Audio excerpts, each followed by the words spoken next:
Hey everyone, this is Car Ray Rob. Where I'm Ray. And I'm Rob, and we want to welcome you to our new season of Say Hello to My Little Film. Hey there, it'll be just a little while till Ray and Rob spit their spittle. Come on, check out of the hospital.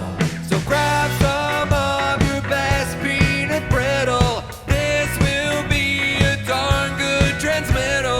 And say hello to my little film. We are back, everyone, for season 2 of Say Hello to My Little Film. Happy 2025, Rob. Happy 2025, Ray. We want to welcome you to our podcast where we do fresh perspectives on a retrospective review. Yes, on Say Hello to My Little Film. Rob, it's your turn to introduce to me a film that I've never seen before, a film that you love. Yep.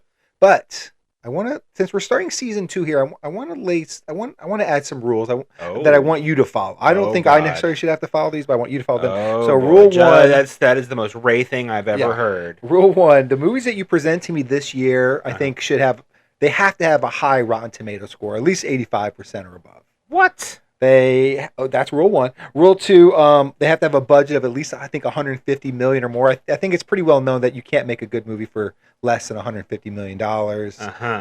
And then I think rule 3, I just would prefer if the movies were made within the last 3 years, so that I know they have a high quality CGI aspect to them. A lot of Marvel movies are going to get kicked out of that because of the Rotten Tomatoes score. Even if they meet the budget, fair. So you know what? I know they don't beat the budget. Well, that's what I'm saying. They don't. They go over the budget, but they don't have the Rotten Tomatoes score, so you're screwed there. Yeah.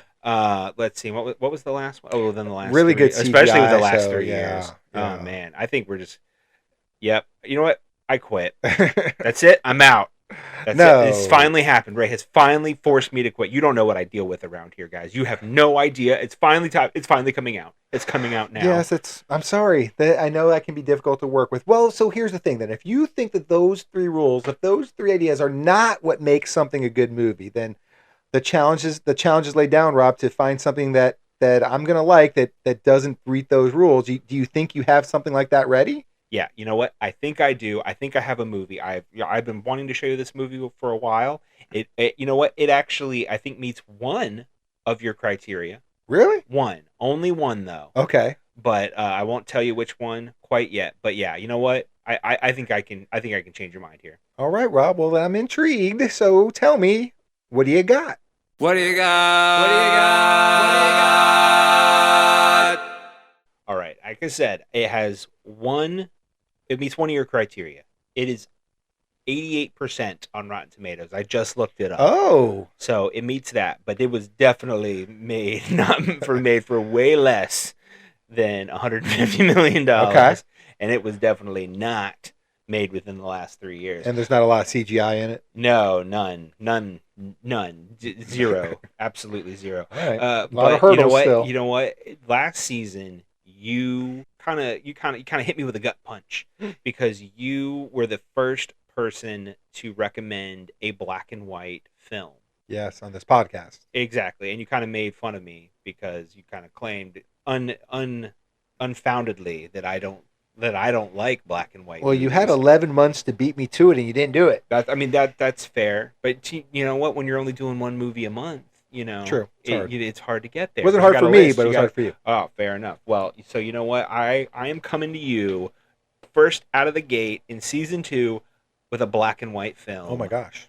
But it was not made in the 40s. Okay. The 30s? Or no, not the made 20s? Not in the 20s. Not in the 50s. It was made in the 1980s. What? Exactly. And that is the 1986 independent neo-beat noir Down by Law. We've had a lot of success when you've presented me some noirs. Exactly, and this is this might fit that category. It is a movie that for this new year, in New Year's, it's supposed to be the aspiration, inspirational for the year. Like I can be anything, I can do anything. Yeah. So I'm gonna present to you a movie about 3 guys who end up going to jail.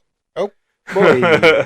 But you know what? Maybe they find some joy in the world through this experience. Okay. Yes. Down by Law was directed by Jim Jarmusch, who pretty well-known independent film director, especially during the 80s. His debut film Stranger Than Paradise really kind of broke him out. He also directed Mystery Train, Dead Man with Johnny Depp, Ghost Dog, Broken Flowers with Bill Murray. Love Bill Murray. Exactly. So he is quite well known. Not to you though. No, because you're a I don't Philistine. think so. Because you're a Philistine. But that's fine. That's why you're here. Thank you for introducing me to this. That's why you're here. But the great thing about Down by Law, it has some names you might know. It stars Mr. Tom Waits. Love Tom Waits. How can you not? How can you not love Tom Waits? So Tom Waits, Roberto Benigni. Ooh. Yeah. Does he speak English? Kinda. Okay. Kinda. And then Mr. John Laurie, who was also from Stranger Than Paradise. Mm-hmm. But you would not know that because you've not seen that movie. No. But you will see him in this movie, which is That's a great the plan. movie. It is. It's about three men who, kind of from same city but different kind of situations, Mm-hmm. but they all end up, unfortunately, finding themselves in jail together. As guys do. As they do. And a lot of this movie does take place in the single jail cell. Oh, one of those. Right, but there's a lot more to it. I don't want to give too much away, but it is a kind of a beautiful movie about unlikely friendships. Very and, cool. And how people end up in, the situations that they end up in and what they have to do to get out of them. I could definitely see myself being a sucker for a movie like that. Yeah. Absolutely. So I really think, again, Jarmusch has a very idiosyncratic filmmaking style, again, especially kind of this early 80s work, kind of a rising of the American independent film community. I think him being such a bulwark of that, I think you're real. I have a feeling you might like this movie. I really do. Even though he couldn't afford colored film. Well, I mean, it happened. It's expensive, I think. But it lends to the style of this movie. It really does, and I think you're really going to see why when you watch it. Because I think, of course, my mind just completely went blank. Lightning has just struck your brain. It did. It just struck it. It must have hurt. This film was shot by Robbie Mueller, who shot The American Friend. Oh, so this is second time on the podcast. Exactly. Robbie Mueller is making his way back to say hello to my little film for a second movie, and that is Down by Law. You'll see. You love The American Friend. You love The American Friend. I recommended it. So there you go. So I think, you definitely need to give this movie a chance. I'm going to, and I'm going to go watch it right now with you. And this is usually the part of the podcast where we invite all the listeners. If you haven't seen the movie yet, pause the podcast, go check out Down by Law, then come back to the podcast with us, and we'll tell you what we thought about it, or I'll tell you what I thought about it for sure. Ray and Rob are currently watching the film. You may be also watching the film.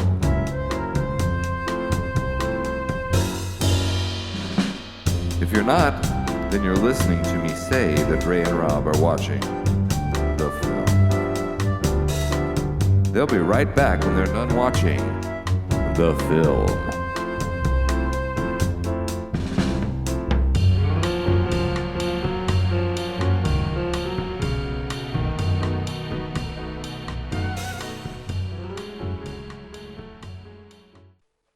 We finally did it. We finally broke out of jail, Ray. We have watched Down by Law. We are no longer being downed by the law. No, we're being pushed up by the law. Exactly. Now, because now we get to talk about when we were down by the law. We are almost motivational speakers, if you will. Sure. I like to think of it like that. Well, and that's a joyful thing, being a motivational speaker. You're trying to motivate people in positivity.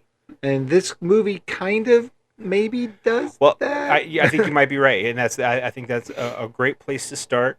As we always do, we kind of think of a question maybe a little bit that we can kind of drive our conversations with, and I think one about this movie, one of the main reasons I love this movie, is it's almost kind of like a Rorschach test, glass half full, kind of glass half empty kind of situation. So I really, I'm very curious to find if you think that this movie is full of hope or full of dread. That is a good question that at the start of this convo, I'm not sure if I know the answer to. Maybe by the end of it, I'll be able to, to give the there we answer go. a I shot. think that means we're on the right path. Yeah, let's start there. Yeah, I think this movie is very interesting in that way. You know, obviously the setup, as everybody, you know, who watched this movie with us found out, you know, it is about three men who do ultimately end up in jail. Two for basically being set up. Yeah, not that they were great guys. Right. But... And then the third one killed Heyman. Oh, he did. Killed Heyman. He's the one that did it. He killed Heyman. He fully admitted it while in jail. But yeah, so you know, I think Down by Law is a great example of this. You know, where I think a lot of this is kind of in the eye of the viewer, and so let's find out what you think of this movie. Yeah, let's do it. And I guess the best place to start thinking about what I thought would be what I thought was the beginning of the movie, I think. Well, you can think all you like. Yeah. But no, and you know, one thing that I think is also really interesting about Down by Law, and you know, and maybe this is, you can make the argument that any movie that's filmed in New Orleans has this, where you feel like the city itself is a character. Sure. You know, and you know, especially a movie like this that really does kind of center maybe a bit on the seedy underbelly of New Orleans. Yeah, we're not meeting the finest people in the city in this movie. Right. I don't know if anybody we deal with is all that great of a person. Well, we're going to find out, because actually, you know, I think that there's some arguments to be made in certain regards. So yeah, well, and we'll get to that. But I disagree. I agree, I should say. Yeah. On the surface level, absolutely. You know, when you're you know, dealing with a pimp. Yeah. And a DJ, which DJ, you know, are terrible gross people. Gross. No, I'm just kidding. No. You know, they definitely set a tone. Yeah. You know, you got, you know, Jockey Full of Bourbon playing over these, you know, this footage of New Orleans. You know, these very rundown buildings, very grimy, very dingy. You know, it's definitely, you can tell that Jarmusch is trying to set the tone of this movie right off the bat. Right, and I do think too the color helps. You know, this movie being in black and white, I think it adds some grittiness to the movie. Some, you know, it's kind of showing you maybe some of the dark parts of the city. You know, just of these characters in general, mixed with some of the light. So I definitely think I like the choice of this movie being in black and white. Yeah, I think it definitely adds to the tone. Almost makes the movie kind of timeless in some ways. Yeah, you know, it's hard to tell if is this 1986 or 1946. Right, exactly, and maybe that is the idea a bit, because you know, this is something that as a viewer I could see being more put on the movie than, you know, maybe Jarmusch's like actual intention. But you know, these are universal themes that you're dealing with. Right. You know, these kind of like down on your luck. You know, how do you dig yourself out of these holes that you seem to find yourself in, whether you've meant, you know, it's your own making or not, you know, how you end up there, you know, I think it's kind of universal. So maybe that's why he went that route. I think that's what I think from it. And, you know, in the first, you know, 10 minutes or so, we kind of get introduced to two of the main leads, Jack and Zack. Yep. No relation. But, and, you know, they're these, like we said, they're down their luck, but they're not like, you know, it's a lot of it is of their own making. You know, and so, you know, as you kind of said, they end up in jail. They're kind of both are under the ideas of them being framed, which to degrees they were. They were, yeah. But it's also, they were framed. But I think like it's great if like how much they kind of just walked themselves into that path. You know, like made those enemies or those relations with people that would set them up. Kind of thing. So, you know, Zack, who is played by Tom Waits, is, you know, we're introduced to him, and he's basically in the middle of a breakup with his girlfriend, or person of interest, his lady friend. Yeah, it's his lady friend, man.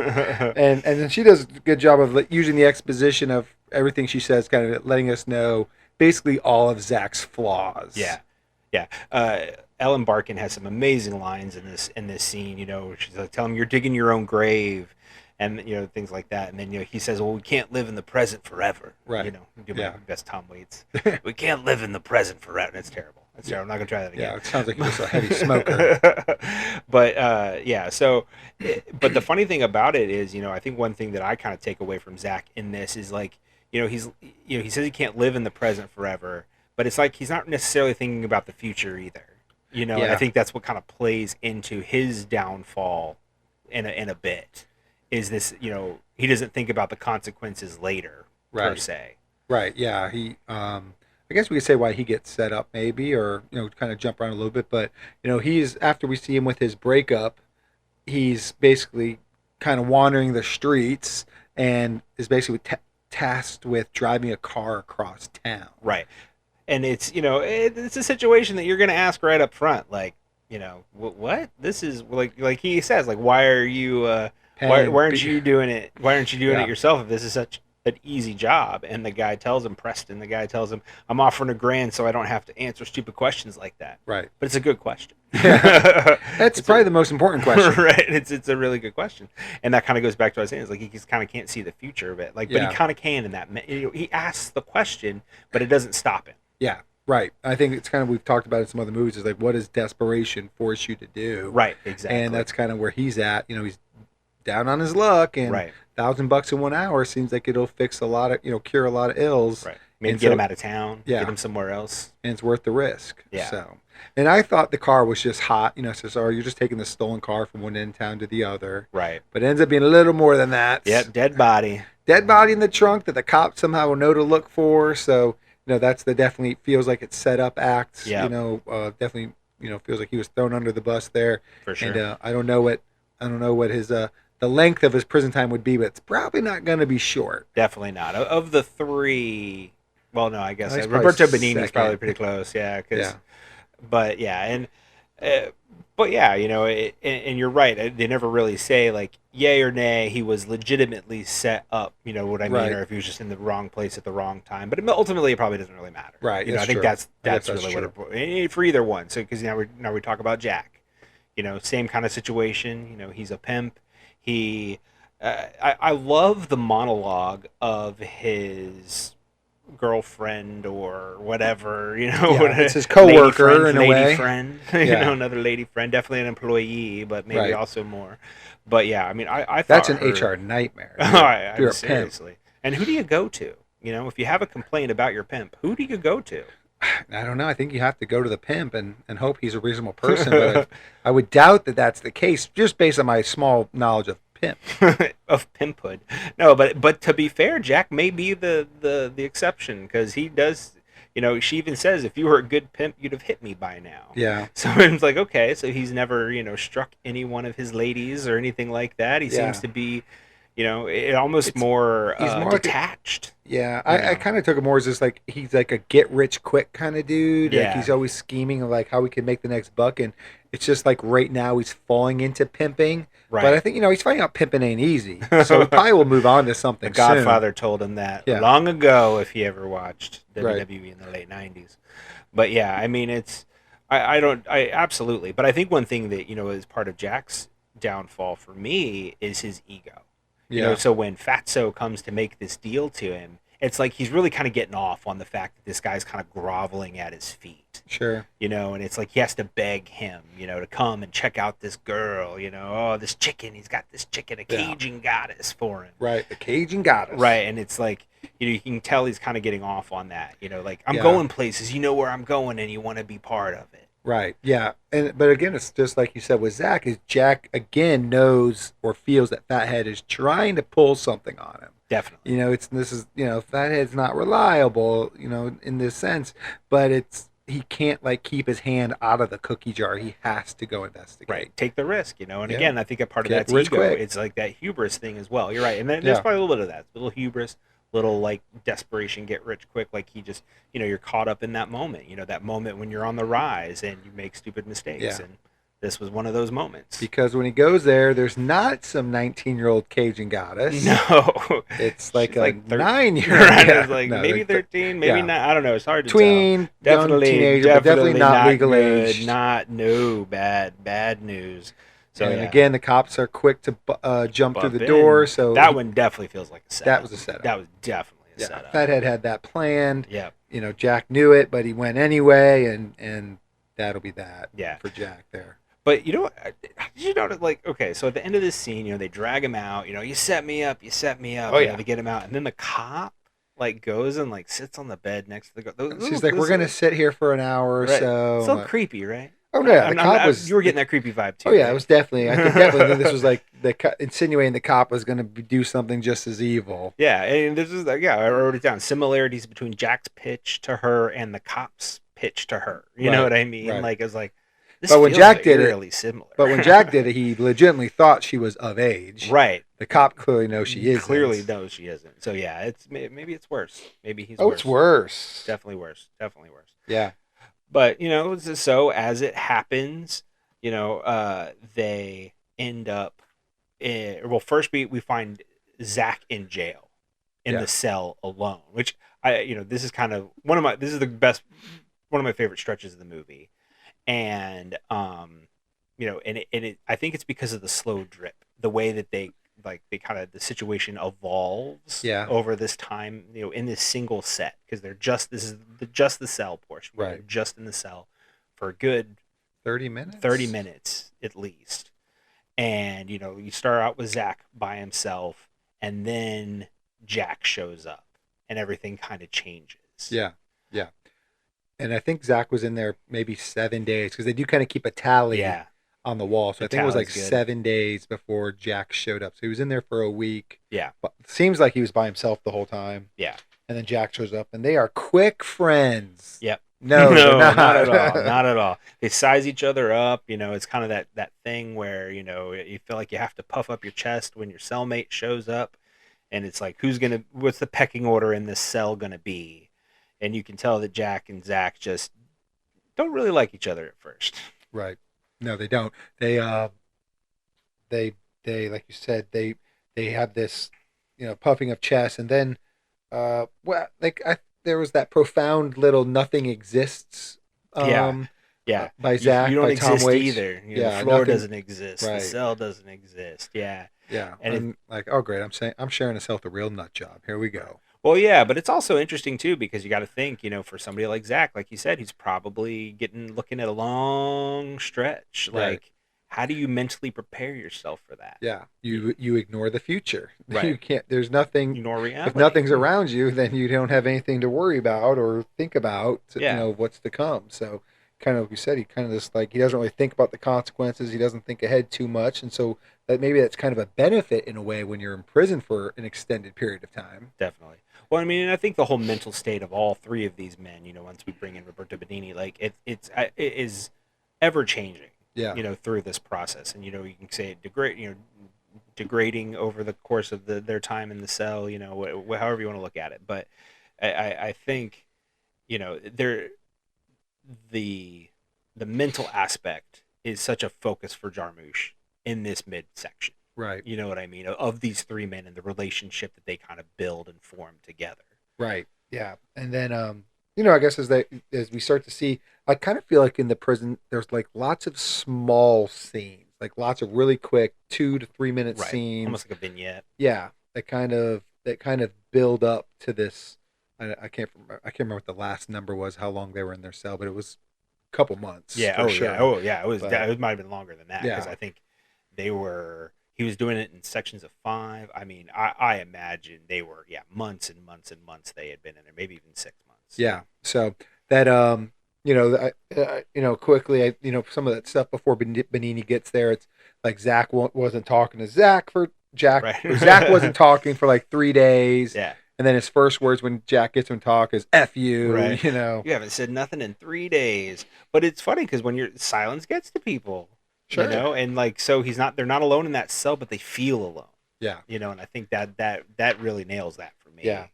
And then I think, one thing that Jack kind of mentions that he's really missing, or what he wants as soon as he gets out, is the big white Lincoln limo full of naked girls, cocaine, and just total luxury. Right. That's just the life that he so wants for himself. And Right. I think that he's so desperate to have. Right. Which is, again, kind of going back to his main downfall in the beginning, is this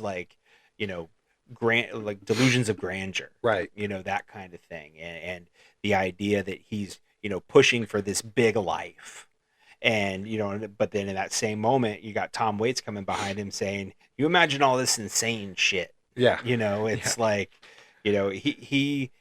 but it kind of, in my mind, he goes back to where he's not able to see the future, Right?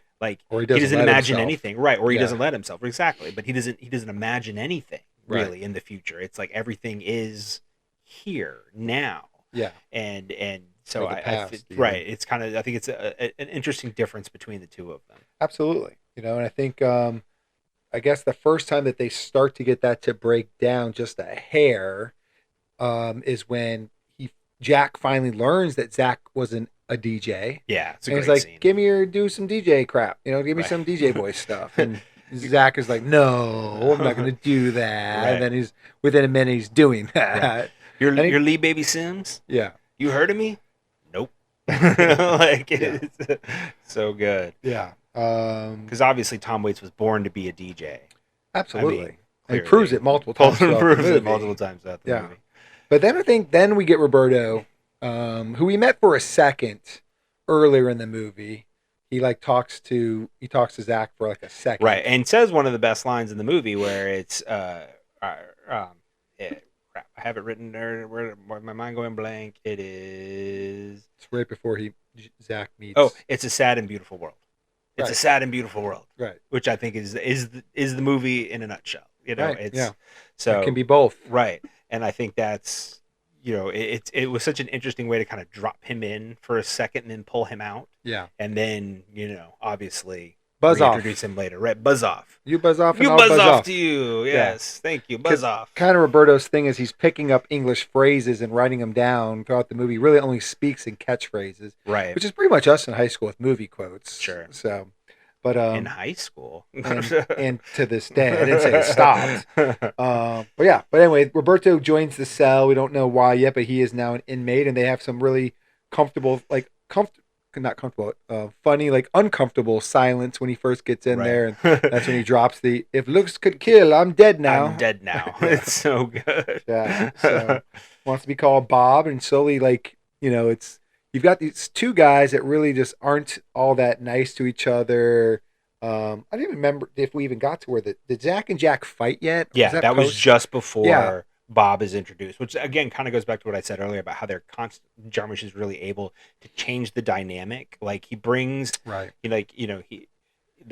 tension in the beginning between Zack and Jack, and then they kind of get to that point where they're friends. But friendly. Then the mental friendly, and then it kind of devolves quickly, and like you said, it kind of ends up into a fight. Which so you already know that they're back on shaky ground again, and then he adds a new element. Right. Now we bring in Bob, who is also he's a very joyous man, but he is awkward, and you can tell that Jack and Zack just don't like him. No, you can see Roberto, Bob. Probably likes being around people that are a little more outgoing than these two are. A little bit more look at life with a nicer perspective than these two probably do. Right. And so, he's kind of their counterweight. He kind of balances them out. Yeah. Through just seeping of his positivity slowly into their bodies. Right. And it's kind of fun to see. It's almost like at first you're like, well, who's going to win? Are they going to break him down? Or is he going to break them down? Right. And more throughout the movie, you kind of see that Roberto always wins, that his positivity always wins. Yeah. Which is, it's an interesting thing that you bring up, and I think this will ultimately go towards us answering that original question, is the way that Jarmusch kind of is able to, take a darker scene or something that feels heavy, and then all of a sudden it feel joyous. Yeah, and I think that's something that is really profound about this movie, and again, we'll discuss more in detail when we get to the answering of the question. But I just it just never ceases to amaze me how many times I watch this movie that the lightness, the dark and the light, that he's really able to balance here. It's almost like Roberto is like a little kid, and sometimes little kids they're always cute, and they can kind of get you out of a bad mood and stuff, and you can kind of use that as a tool in movie making. And Roberto, because of the language barrier, almost serves that same kind of purpose. Definitely. You can't really get mad at a kid, right? It's hard to get mad at Roberto because he's so genuine, and kind of all the little things he does is funny because everything is so hard when you don't speak the language. Like when he's trying to get cigarettes. Oh, the cigarette and scene matches. is so good. You can't call Jack and Zach the right name. Right. Probably like we haven't. Maybe I have already messed that up 10 times as well. Right. So, but the back and forth with the cigarette, Yeah. that's one of my favorite scenes in the movie. Is Right. him just trying to get a cigarette to cure his hiccups, and then he can't even get a light. No fire. You have no fire. Right. No, you have any fire? No, I don't have any fire. Matches aren't allowed, man. Yeah. Like, you know, it's just like it's such an interesting dynamic between the two of them, you know, or the three of them, I should say. You know, just on this little simple quest for him to get a cigarette Exactly. in a small room. You know, it's like this room is again. It's not like he's going back and forth across the prison. No. You know, like, oh, I got to go see one guy, and then I got to go see another guy. No. He's not taking the ring to Mount Three Doom. steps away from each Right. other. He's not taking the ring to Mount Doom. He's walking to the bunk, walking to the bars, walking to the bunk, and it's just there's so much in there. It's great. It's a little kinetic scene because again, you don't know, are they going to punch him? Like, is he going to tip them too, push them too far? And Right. And he never quite does. And but then there's a couple other little scenes. There's like he talks about liking Walt Whitman. Right. The authors thing is a little bit of a recurring gag, Yeah. if you will. Yeah. He also at one point like takes Zach's coal, which is how Zach keeps track of how long they've been in prison, and will write some quotes on the wall and stuff. Right. And Roberto kind of sneaks it and draws a window. Yeah. And that was another line I kind of liked when he was talking with Jack. He's like, how do you say in America, you look at a window or you look out window? And Jack's like, well, in this situation, we're looking at a window. We're looking at a window. Yeah, no, it's, again, he does a great job of just really showing you the size of this room. Yeah. And I think that's a scene where, another scene that really adds to that. Yeah.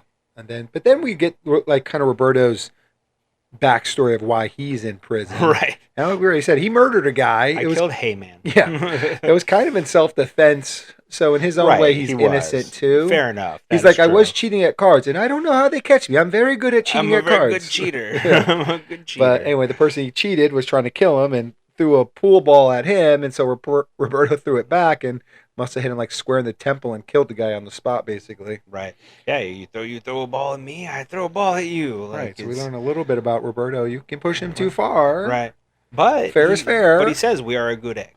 We are a good egg. Right. Like he even besides that, he still believes himself as a good person. Which I mean, I'm sure again, everybody, both Jack and Zach, which we know, technically they are innocent, but how many times do you see this in a prison movie? Like, I'm innocent. Everybody in here is innocent. Right. Exactly. You know what I mean? Yeah. So, but that idea of like a good or a bad person, which obviously I think is also part of this movie. Again, the psychology of this movie. It's an interesting way that he plays with it. Yeah. And I hate really kind of talking about every single scene in the jail, but like a lot we're scenes gonna do it. Pretty good. But we're gonna do it. The next was the ice cream. You scream. We all scream at ice cream. Oh man, and So that's when their minds are really melting like ice cream. Yeah.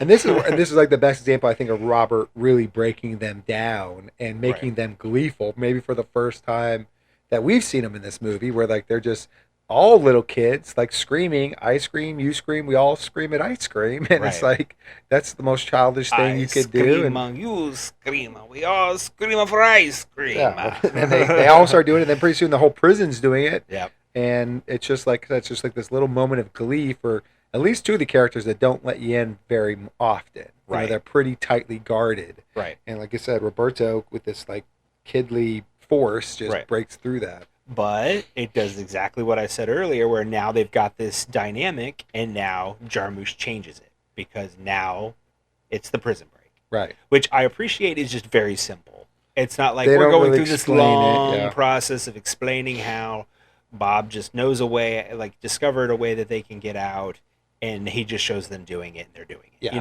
we see the last leg of it. Right. We know they had to get out of their cell. We know something happened in the yard, and we see him escaping through the sewers. That's it. That's it. And I think that's fine. I don't think we needed a long, this isn't a drawn prison out break movie. No, definitely not. Not that kind of movie. But,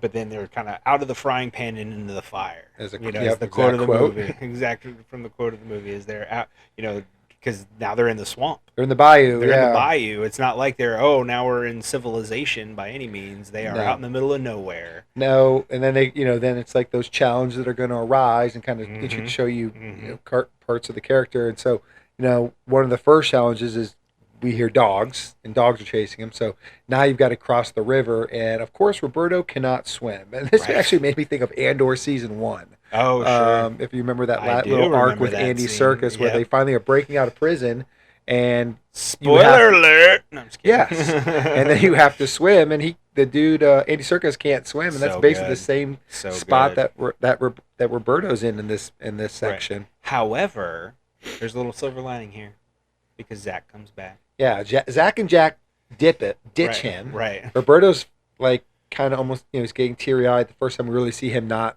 be really happy, and he's kind of ready to give himself up to the police and go back and deal with those consequences. But no, he doesn't have to. Yeah. Zack saves him. Yeah, that scene with Roberto Benigni on the shoreline when he thinks that he's been left, they never translate the Italian. No. They never translate the Italian. You just have to kind of go with it. And I think that's actually a very interesting thing, because again, he wants you as a viewer to kind of be in that same boat as Zack and Jack, not understanding like what Bob is saying. But it doesn't matter, I think, on this shore. I think you can kind of glean what he's saying. Yeah, it's a desperate plea of right, some sort. Almost like a prayer, if you will. And you feel for him, like, oh man, like this. Come on, like you hear the dogs, you hear the prison guards, like you feel it, and then like you just hope beyond hope that something happens, and like you said, Zack comes back. Yep, he's grabbed from behind, and for a second you think it'll be a cop, but it's Zack. Yeah, and you can see it's Zack, and then you're like, oh, thank gosh. They pull him in the water, and he just helps him swim across. Right. So, and then the movie, they're kind of trying to escape through the bayou, and then of course this is providing a little bit of conflict because Zack and Jack are kind of fighting over who should be in charge. Right. And, Zack is taking charge. He just wants to not get caught. And he's not really waiting for somebody else to come up with any ideas. I don't really feel like he's trying to be the leader or anything, but.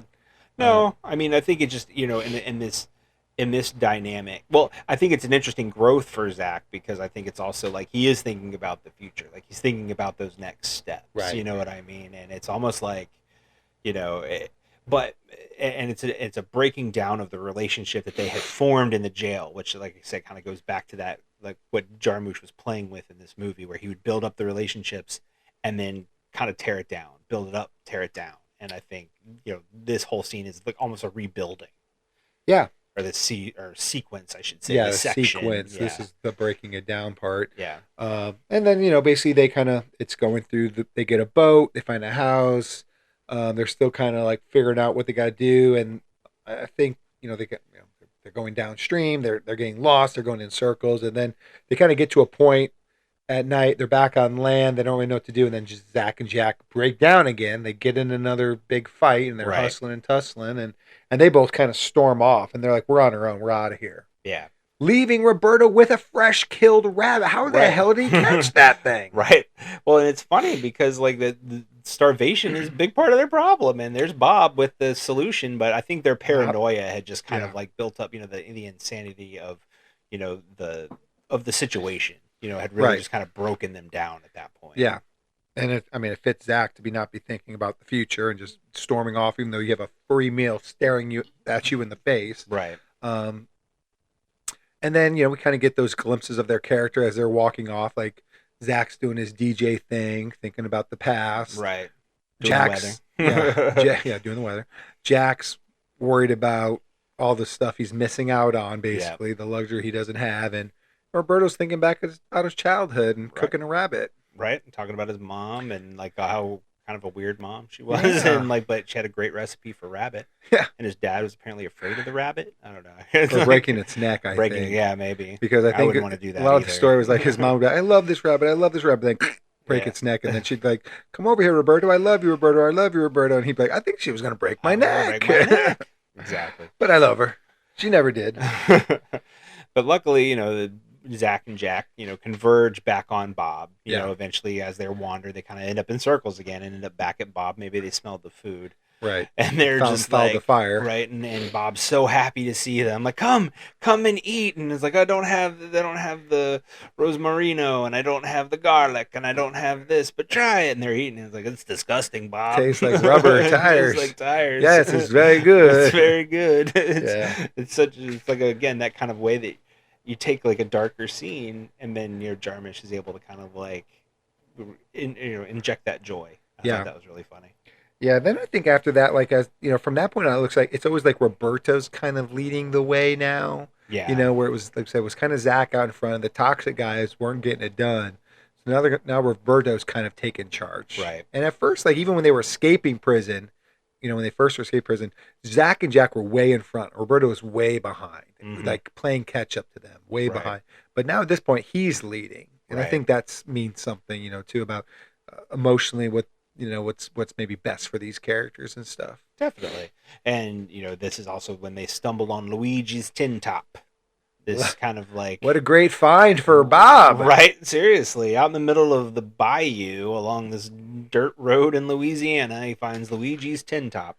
But they send Bob in to check it out, kind of as like almost like a scapegoat, sacrificial lamb type thing. Yeah, because they're wearing their prison clothes still. So like, surely the person that goes in first is either going to cause chaos and get arrested, or by miracle will work out well. And luckily we got the miracle version of this. Exactly, because after a while, a pretty good long while, it seemed like enough where Jack fell asleep. Right, Zack and Jack finally sneak up to see Bob in the window conversing with Nicoletta, an Italian-speaking woman. Italian-speaking woman, and when they come inside, Bob has to declare, "I am in love." Yeah, he's in love, and he made love. Yeah, so it's a lot happened.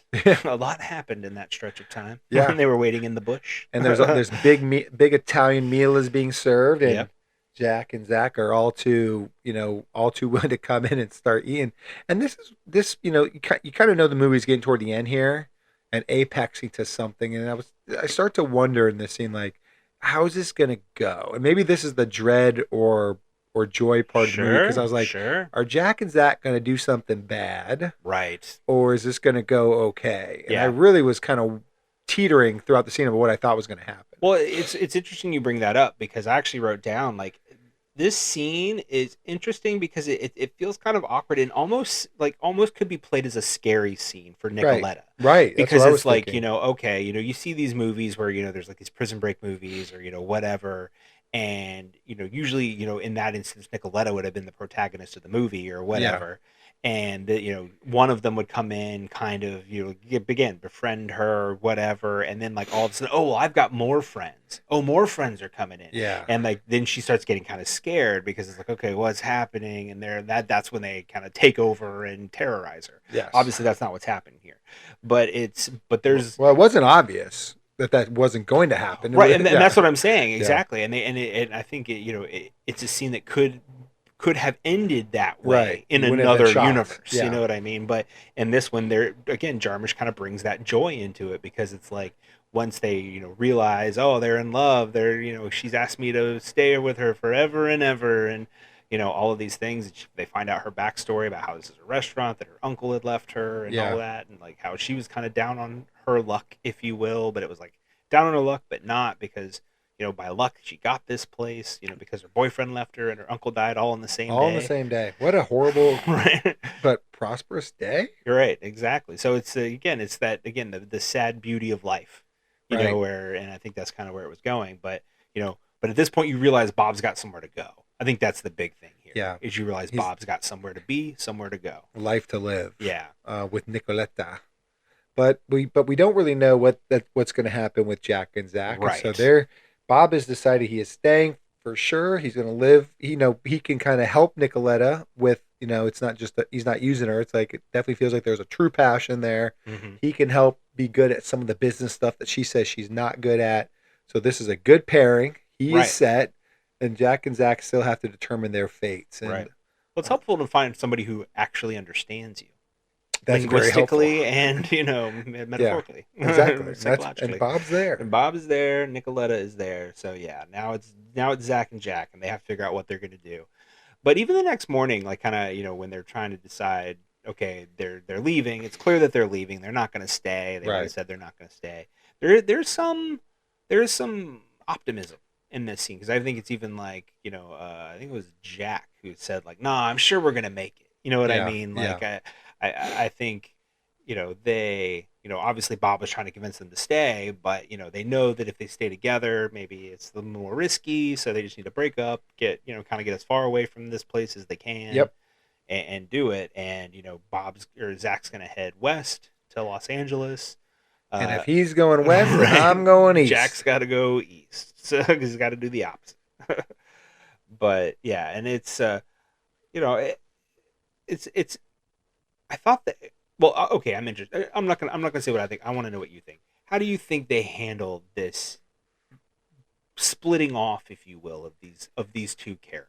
I think as a moviegoer, I think I wanted a hair more to define their friendship personally. Okay. Because, I don't know, like, to me, I always kind of said they got to friendly terms, but not friends. Sure. Even their last departure, like, they pretend they're going to shake hands, and then Zack pulls it away, and it is friendly. Right. But it's like, but they don't ever get that like, shake hands, hug type, Well, what about when they're walking down the street and like one of them both look at each other and they point and they go, "Ah," you know what I mean, and kind of laugh. Like, I feel like for me that's that. Yeah, for me it's not. Okay. That it's what you said it is, Yeah. But I mean, I don't know, I guess that touch or something is a little bit is different. Like I said, you friendly touch, but not friends, Sure.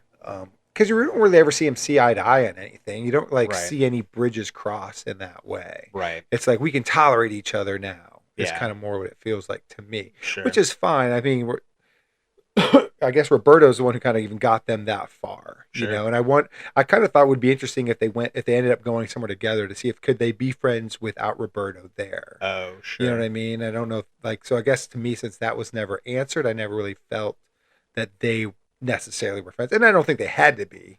Yeah. Like I said, I think if they can change enough on their own, then that's good for them. Sure. I mean, I think, I could understand that. I think, obviously in that last scene where they're all together before Jack and Zack walk away, I think you're right. You can kind of see how Bob may have kind of become the glue of their relationship. Yeah. And it was a very emotional goodbye, that they had with Bob and with Nicoletta. They embraced. They did the kisses on the cheek and all of that. Right. And that kind of thing, and Bob, wish you were here, right? That kind of thing, yeah. Like, and so I could see how you might see that they were the glue of the relationship. But I don't know, like I tend to disagree. Like I think that the with these two guys, I think what you saw was as close to friendship as they can get, and I think that's kind of the point. And I think it's things aren't always black and white. We've talked a lot about that, and I think that's really, talking about this, episode in this movie, or this movie in this episode is, being shot in black and white really makes me think that is maybe what Jarmusch was thinking, the kind of playing with the lights and the darks, but, like everything isn't always just gritty black and white. Gritty, right, yeah.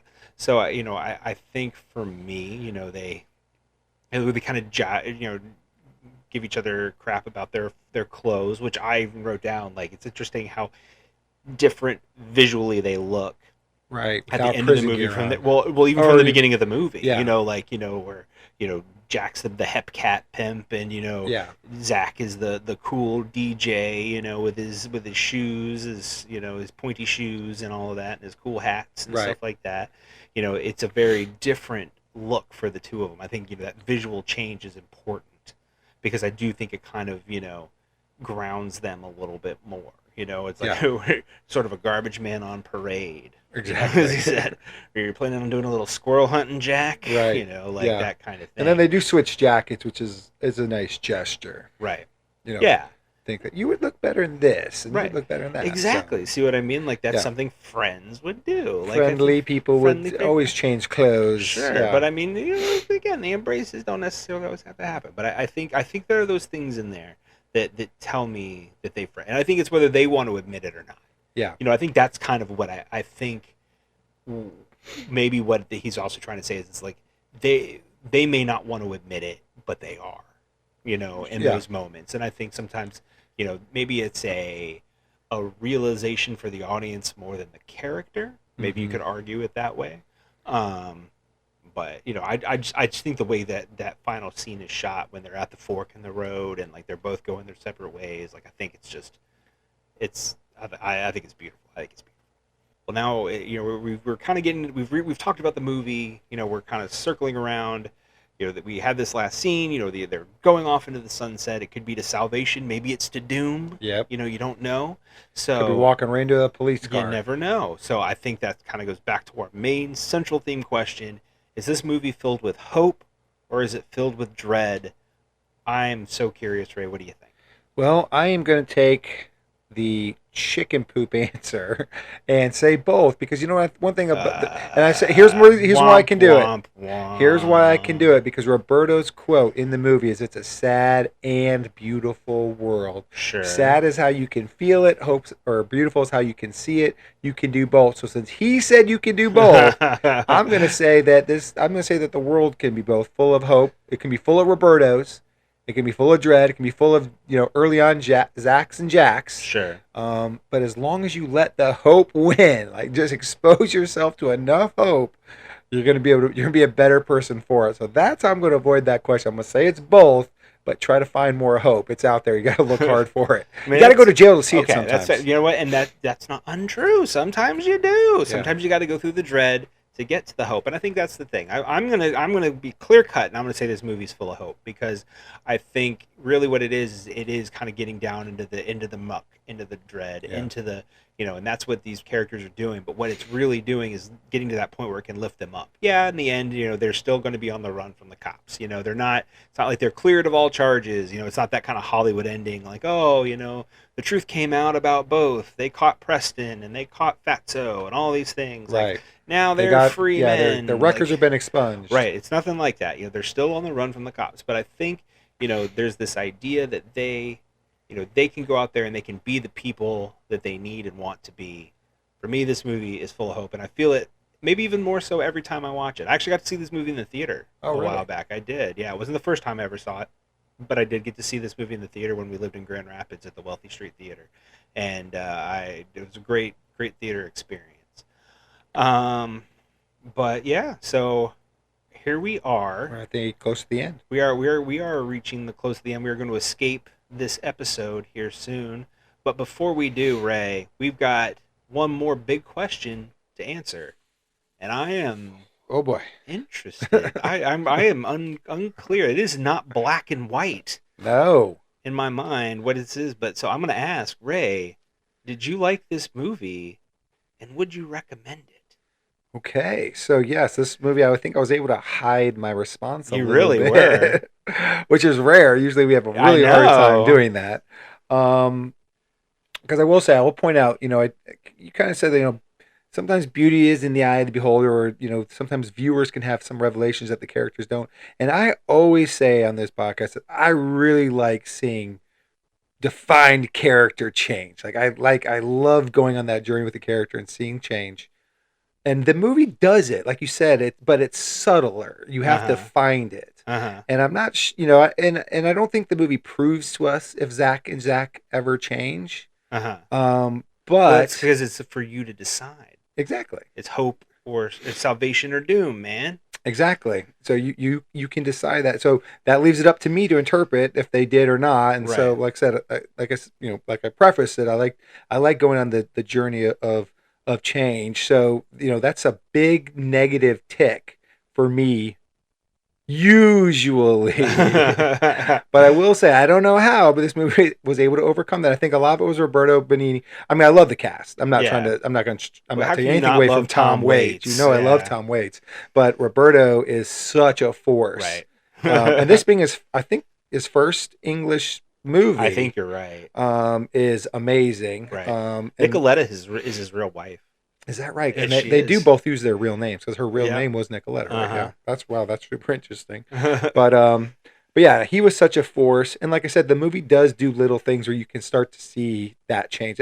I guess Jack is really the only one that I'm still not 100% sure about. Sure, is Jack going to go rough it and be a normal guy and stay out of trouble, or but I do feel that I know Zach's changed, and I do feel that Roberto didn't need to change necessarily. He just No. needed to not get broken down by the system, and he needed somebody to understand. He needed to survive.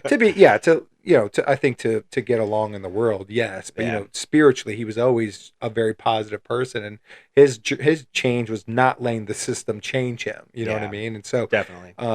It was great to see. Obviously, it's beautifully shot. Robbie almost Mueller. like a minimalist approach in a lot of ways. Again, like you said, I think that adds to some of the timelessness of it. Definitely. So I really enjoyed that. I like when movies can successfully meander. I don't mean that negatively, but like not rushing through plot points and stuff, but letting the actors live in the moments. Yeah. Sometimes that bothers me, but it takes the director who knows what he's trying to do in those scenes to do it. Yeah. To showing you glimpses of what the characters really are when they do it, and I think JJ does it great here. So yes, I'm on an initial basis, but yeah. So I will recommend this movie. I definitely think it's worth a watch for people. I think if you didn't get to watch it before we asked you to, go back and watch it, then re-listen to the podcast. Really, if you want to, I think you'll like it even more. So yeah, I definitely recommend it. I think the movie did a great job. Yeah, awesome. That's amazing. Yeah, this was one I wasn't 100% sure on, because it is, like I said, it is an art house film. It is firmly an art house film. But again, I know how much you love Tom Waits. I know you like Roberto Benigni even. Now I really do. I wasn't, he was great. He was great. And somebody give that man an Oscar. I don't care what for. But you should continue on in your Jarmusch journey, though, because I think there's a lot of his movies going on through his career that I do think you'd really enjoy. And you know what? Maybe we'll find ourselves back. A sequel. Maybe there'll be a sequel episode sometime here on Say Hello to My Little Film.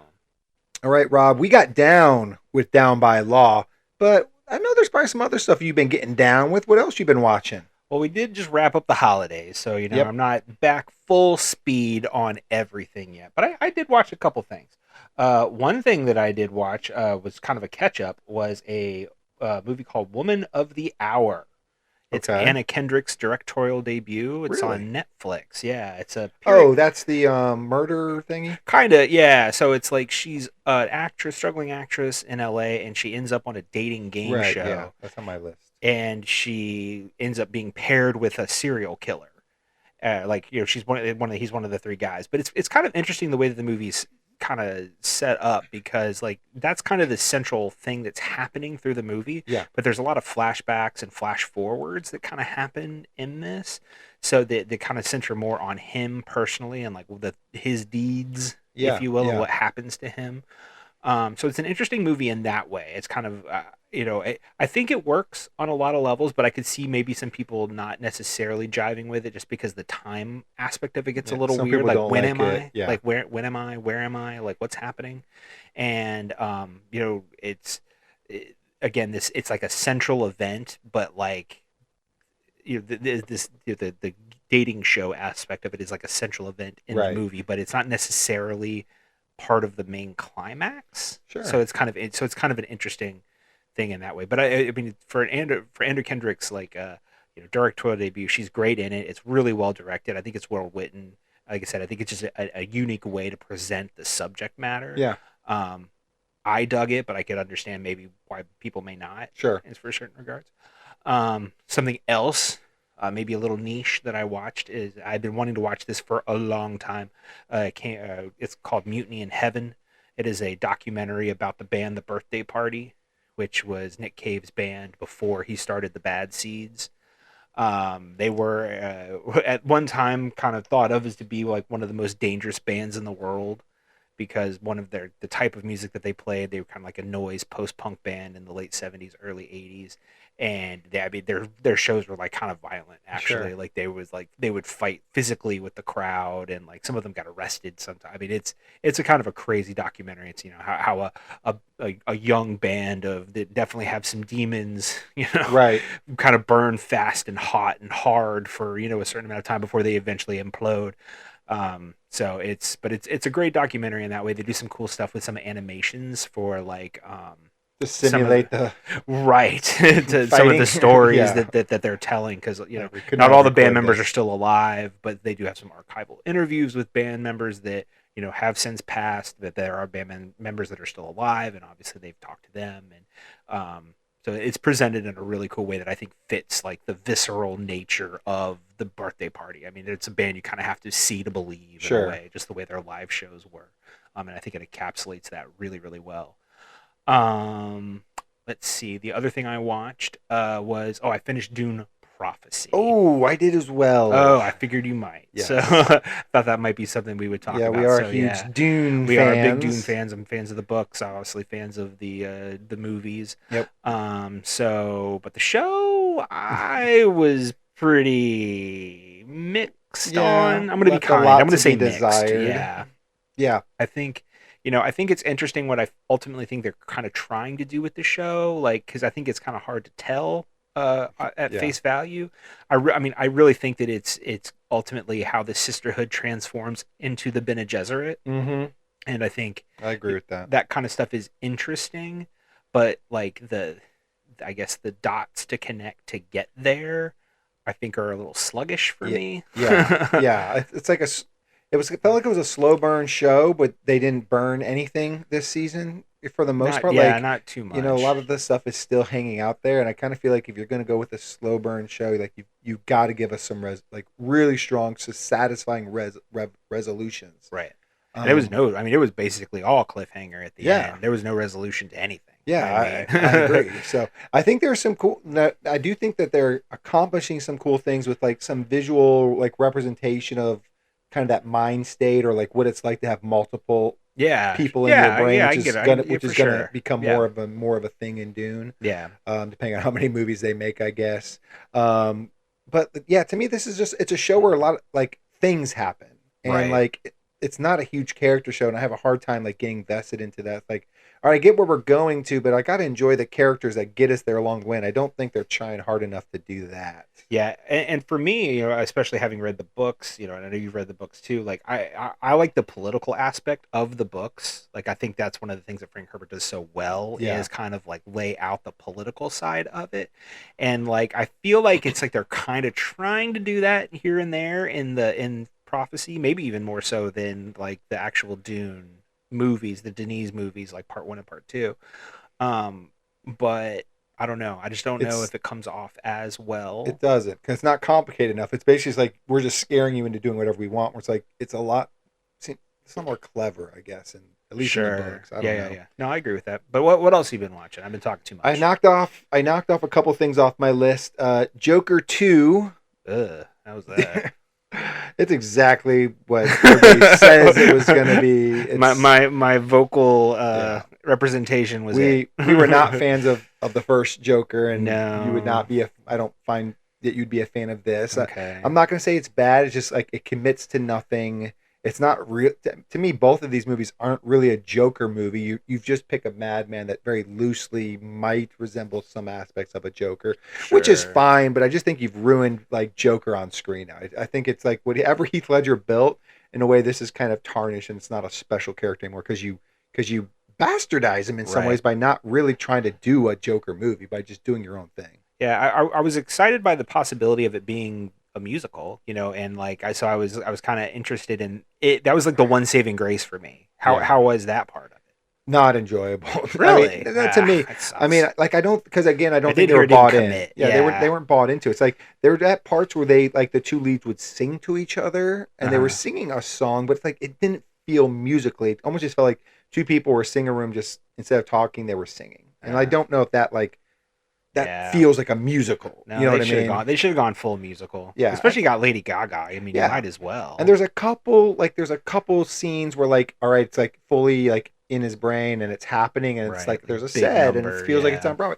But it's not the whole thing. It's only like 25 seconds of that or something. So it's like, again, it doesn't feel like there's no real big numbers, so I can't really qualify it as a musical. I don't know what I would qualify it as. Not good. Like I said, I don't even qualify it as a Joker movie in my mind. So, acting's great, Sure. I think, it's not bad. You're not going to be watching like, this is terrible. It makes no sense. You're not going to feel that, but it's just not enjoyable either. Yeah. That's my opinion. But what I did find really enjoyable, which I finished up, which I've been begging you to start, is Arcane. I know. Season 2. I feel like this is a broken record. I know. Yeah. I'm going to do it. And I'm going to do it. And I don't want to even talk about this too much. It's getting tons of great love. It's like one of the highest rated anime shows ever. I know. So, I don't want to just kind of repeat what anybody can find out there. But again, I found it really enjoyable. I personally probably like season 1 better. Like, I know a lot of people are saying they like season 2 better.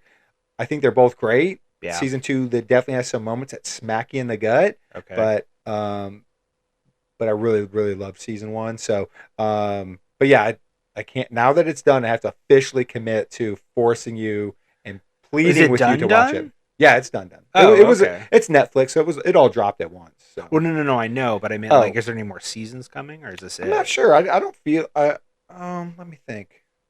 I did finish it a week and a half ago. I mean, I guess they could always keep going. I'm not sure. I'm not sure if they're done or just enough. done. So juicy. Not that that's what's holding me back, but right. I was just curious. All right, Rob. Well, I think we've pretty much wrapped up our Down by Law conversation, but there's one more thing I cannot wait to tell everybody. Oh man, you went there. I would love to tell everybody to like the podcast, subscribe to the podcast. Remember that they can reach out to the podcast in so many ways. You can email us at carrayrob@gmail.com. You can reach out to the Car Ray Rob Blue Sky and Facebook accounts. And then you can get us to actually say something on air from you if you leave us a 5-star review. Whatever it is, we will one day say it. Absolutely. One of these days we are going to get around to that. If there is a comment section on whatever platform you are on, by all means, leave us a comment. Let us know what you think of Down by Law. Do you agree with Ray? Do you not? What's your favorite Jim Jarmusch movie? I'd be dying to know. I've seen a lot of them. I'd love to see what your favorite is. We will be back in 2 weeks, and it will be Ray's first episode of 2025. Can't wait for you guys to hear that. Absolutely. I'm going to be interested to see what he comes out of the gate swinging with this year, but I'm excited. I have an idea already. Awesome. I'm excited to see it. I know everybody else is going to be excited to see whatever Ray's got in store for us. But until then, for the first time in 2025, this is Car Ray Rob. Where I'm Ray. And I'm Rob. And remember, be defined by the films you love, not the ones you hate. Hey there, it'll be just a little while till Ray and Rob spit their spittle. Come on, check out of the hospital. So grab some of your best peanut brittle. This will be a darn good transmittal. And say hello to my little film. All right, everybody. I want to give you a little stinger for my episode of Say Hello to My Little Film in 2 weeks. I am going to go back to Taika Waititi. I'm going to go back to 2016, Hunt for the Wilder People, starring Sam Neill and Julian Dennison. I think this is a great little flick. It's about a kid and his uncle kind of getting lost in the bush and then having to evade authorities as they try to stay free from their incarceration. I think Rob will dig this movie. It should be it's a fun, nice movie to start the new year out. So do that with us, and we'll see you guys in 2 weeks.